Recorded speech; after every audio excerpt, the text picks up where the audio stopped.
Jama'a Assalamu alaikum, barkanmu da warhaka. Barkanmu da sake saduwa da ku a cikin wani sabon littafinmu mai suna Ina da Gata, wanda ni Safinat Shalele na rubuta kuma zan gabatar. Wannan littafi ya kunshi abubuwa da dama kamar ilmantarwa, faɗakarwa, nishaɗantarwa tare da wa'azantarwa, tare da tausayi da kuma soyayya. Duk a cikin wannan littafi namu mai suna Ina da Gata. Littafi na 1, kashi na 4. A kashi na 3 mun tsaya daidai inda Suhailat da mama suke magana akan saukanta. Yanzu kuma za mu ci gaba. Wayar ta ce ta fara ringin. Da yake tana kusa da mama, ta ɗauka ta miƙo min tare da cewa Hanifa ce. Na karɓa, na ɗaga. Hanifa ta ce, na gama magana da Umma. Ki gaya wa mama. Cikin murna na ajiye wayar tare da cewa mama, albishirinki, ta ce goro. Na ce kawun su Hanifa ya biya mana kuɗin sauka. Mu duka. Cikin farin ciki ta ce yaushe? Na ce ni ma ban sani ba, yanzu ta gaya min. Ta ce alhamdulillah, Allah ya saka mishi da alkhairi. Na ce amin. A ranar ina zuwa makaranta, na biya duk abin da ake bukata na ɓangaren saukarmu. Sannan na biya kuɗin kalanda. Ya rage yau saura kwana 3 walimarmu. Ina ɗaki, ina bitar karatun da zan yi. Wayata ta fara ringin. Na duba, na ga Bayya Mahmud. Mahmud kenan sunan da na yi saving number shi da shi kenan. Ina yin sallama ya fara mita. Wai ba na kiran shi, ko ba na son dangantakar mu ne. Na ce a'a ba haka ba ne. Ya ce to ya ne? Na ce walimar mu ta kusa, yanzu ban da lokaci. Ya ce wato sauka ma zaki, shine baki faɗa min ba, ko? Cikin sanyin murya yake maganar, dan bai iya daga murya ba. Na ce ka yi haƙuri, na manta. Ya ce ba komai, yanzu yaushe ne? Na ce ranar Lahadi. Ya ce Allah ya kai mu. Na ce amin. Amma ka haƙura ko? Ya saki murmushin da sai da na ji sautin shi. Ya ce na haƙura Didi. Na yi dariya na ce to Bayya, Allah ya bar mana kai. Ya ce amin. Yau Lahadi ta kama 28 ga watan 11. Gidanmu ya cika da ƙawayen mama da abokan arziki.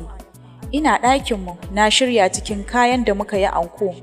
Fararen kaya ne da hijabi na har ƙasa, sai safar hannu da ta ƙafa baƙaƙe. Ina gamawa na tafi makaranta, saboda a can aka shirya saukar. Ina zuwa naga kowa ya hallara. Ƙarfe 8 daidai aka fara. Ƙarfe 8 daidai aka fara gabatar da ɗalibai masu karatu.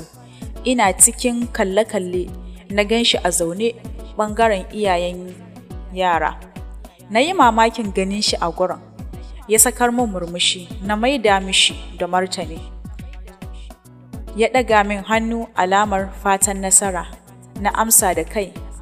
Na ji an kira sunana, na tashi cikin sanyin jiki. Na amsa, na fara karatu cikin suratul Nisa'i. Da sassanyar muryata, mutane suka rufe ni suna min liƙi. Na duba na ga babu dangin mama, balle na baba. Ban san lokacin da kuka ya kubce min ba. Sai na ji ƙira'ar ta ƙara daɗi. Har na gama Bayya bai daina min liƙi ba. Bayan an tashi daga walima, muka tafi gida har da Bayya. Muna zuwa na kira mama na ce ga Bayya ta zo su gaisa. Ta ce ki shigo da shi, ki kai shi ɗakinku. Tun da ba mutane a can, na ce to. Na fita na shiga da shi. Na kai shi ɗaki, sannan na kai mishi abinci da lemu. Sai ga su Arfat sun shigo da gudu. Suka shiga ɗakin suna oyoyo Bayya. Suka faɗa kan shi, ina musu faɗa ya ce na ƙyale su. Muna cikin haka mama ta shigo. Tana ganin shi naga ta dafa ƙirji tana faɗin inna lillahi wa inna ilaihi raji'un. Duka hankalinmu ya koma kanta. Na ce mama lafiya? Sai naga tana nuna Bayya. Shi ma abin mamaki yake bashi.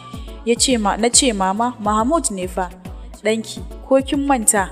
Ko kin taɓa ganina a wani gurin ne? Da sauri ta fita. Na kalli Bayya na ce, ka santa ne? Ko kun taɓa haɗuwa ne? Ya ce ba mu taɓa haɗuwa ba, To masu sauraro, domin jin dalilin da ya sa Mama Salati ganin bayya ko in ce Mahmud, sai mu kasance da ku a kashi na 5 littafin Ina da Gata. Ku danna mana subscribe sannan ku danna ƙararrawa domin samun sababbin shirye-shiryenmu da zarar mun ɗaura. Ga masu neman ƙarin bayani za su iya tuntuɓar mu a kan namban waya kamar haka: 09013210757. Mun gode daga Shaba Record.